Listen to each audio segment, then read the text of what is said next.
क्योंकि बहुत दुबला पतला दिखाई देता है। इसकी मंदाग्नि बहुत मंदी हो जाती है। इसमें वीर्य अल्प मात्रा में बनने लगता है। उसे क्रोध बहुत जल्दी-जल्दी छोटी-छोटी बातों पर आने लगता है। ऐसे मरीज को बार-बार खांसी, सांस लेने में दिक्कत और जी मिचलाना, वमन मतलब उल्टी करने की इच्छा, अरुचि, खाने की इच्छा नहीं रहती, अपच रहती है, नाक में पीनस की तरह समस्या बनी रहती है, बार-बार छींकें आने से वह पीड़ित रहता है। और दोस्तों नमस्कार व स्वागत। दोस्तों आज हम आपको बच्चों में देखे जाने वाला अर्श यानी बवासीर के बारे में आपको बताएंगे। दोस्तों बवासीर दो प्रकार का होता है। एक तो पहला माता पिता के आहार विहार दूषित होने के कारण, दूसरा पुनर्जन्म में किया हुआ किसी दुष्कर्म का पाप। शरीर के साथ उत्पन्न होने वाला अर्श सहज कहलाता है और अर्श मांस के भीतर होने वाला एक विकार है। दोस्तों अर्श यानी कि बवासीर चाहे किसी भी प्रकार का हो, लेकिन उत्पन्न गुदा मार्ग में ही होता है। दोस्तों कुछ आचार्य बहुत अधिक स्थानों को अर्श की उत्पत्ति का स्थान मानते हैं, जैसे मूत्रेंद्री, योनि मार्ग, गला, तालु, मुख, नासिका, कर्ण, नेत्र के पलक, त्वचा आदि। दोस्तों इस प्रकार मांस के भीतर होने के कारण यह भी अर्श कहे जाते हैं। तो दोस्तों यहाँ सभी प्रकार के अर्शों को उत्पन्न होने का स्थान मांस और त्वचा है। दोस्तों जो अर्श सहज होते हैं उनमें कोई बहुत छोटे मस्से वाले, कोई बड़े मस्से वाले, कोई लंबे, कोई छोटे कम लंबे, कोई गोलाकार, कोई ऊंचे नीचे फैले हुए, कोई भीतर से टेढ़े, कोई बाहर से टेढ़े, कोई जटा की तरह स्पर्श पर फैले हुए। दोस्तों अगर इनके रंगों की बात करें तो इनका रंग दोषों की प्रधानता के अनुसार होता है, जैसे वायु की प्रबलता से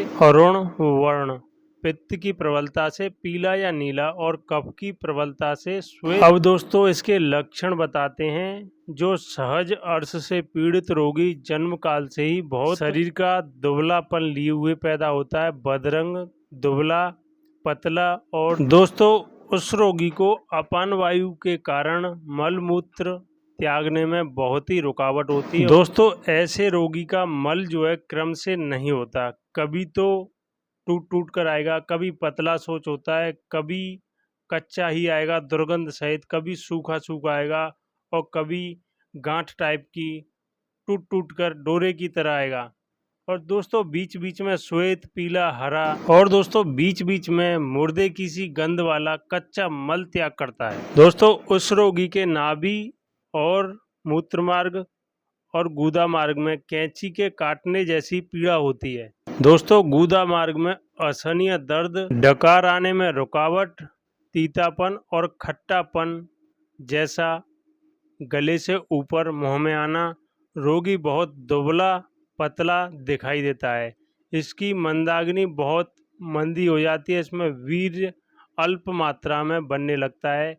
उसे क्रोध बहुत जल्दी जल्दी छोटी छोटी बातों पर आने लगता है। ऐसे मरीज को बार बार खांसी, सांस लेने में दिक्कत और जी मिचलाना, वमन मतलब उल्टी करने की इच्छा, अरुचि, खाने की इच्छा नहीं रहती, अपच रहती है, नाक में पीनस की तरह समस्या बनी रहती है, बार बार छींकें आने से वह पीड़ित रहता है। और दोस्तों इस रोग से इतना ही नहीं बल्कि जोड़ों में भी दर्द रहता है, सूजन भी रहती है और पसलियों में आवाज सी आने लगेगी और पसलियों में सूजन भी हो जाती है।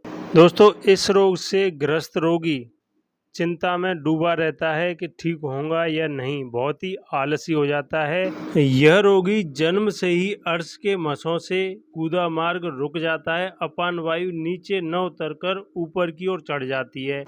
दोस्तों बच्चा 2 या 3 साल से ऊपर का हो गया हो तो उसे हरितकी का चूर्ण 1 से 2 ग्राम गुड़ में मिलाकर खाना खाने से पहले खिलाएं। कुछ दिन में ही आपको आश्चर्यजनक लाभ देखने को मिलेगा। तो दोस्तों इसी के साथ मैं अपनी वीडियो को यहीं विराम देता हूं। आशा करता हूं कि मेरे द्वारा दी गई जानकारी आपको अच्छी लगी होगी। अच्छी लगी है तो मेरे चैनल को सब्सक्राइब करें, लाइक करें व शेयर करें।